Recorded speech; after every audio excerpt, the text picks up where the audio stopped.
Hello বন্ধুরা, আসসালামু আলাইকুম। আশা করি সবাই ভালো আছেন, সুস্থ আছেন। ফায়ার মাল্টিমিডিয়ার নতুন ভিডিওতে আপনাদেরকে স্বাগতম। বন্ধুরা, আজকে আপনাদের সাথে কথা বলবো কিভাবে দমকল বাহিনী থেকে আজকের ফায়ার সার্ভিস ও সিভিল ডিফেন্স সংগঠিত হয়েছে। তো চলুন বন্ধুরা, দেরি না করে শুরু করা যাক আজকের ভিডিও। ফায়ার সার্ভিস ও সিভিল ডিফেন্স অধিদপ্তরের গণপ্রজাতন্ত্রী বাংলাদেশ সরকারের স্বরাষ্ট্র মন্ত্রণালয়াধীন একটি জরুরি সেবামূলক প্রতিষ্ঠান। এই প্রতিষ্ঠানের সকল কার্যক্রম জনগণের সেবায় নিবেদিত।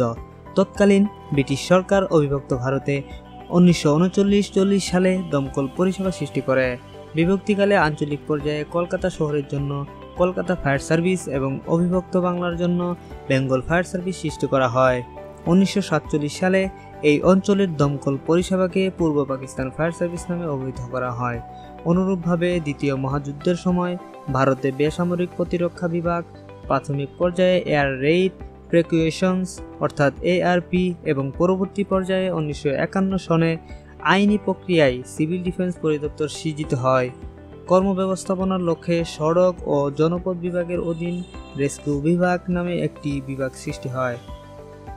1981 সালের 9 এপ্রিল তৎকালীন ফায়ার সার্ভিস পরিদপ্তর, সিভিল ডিফেন্স পরিদপ্তর এবং সড়ক ও জনপথ বিভাগের উদ্ধার পরিদপ্তর এই তিনটি পরিদপ্তরের সমন্বয়ে বর্তমান ফায়ার সার্ভিস ও সিভিল ডিফেন্স পরিদপ্তরটি সংগঠিত হয়।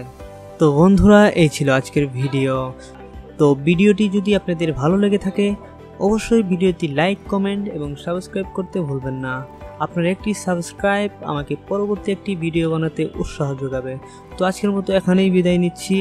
আসসালামু আলাইকুম।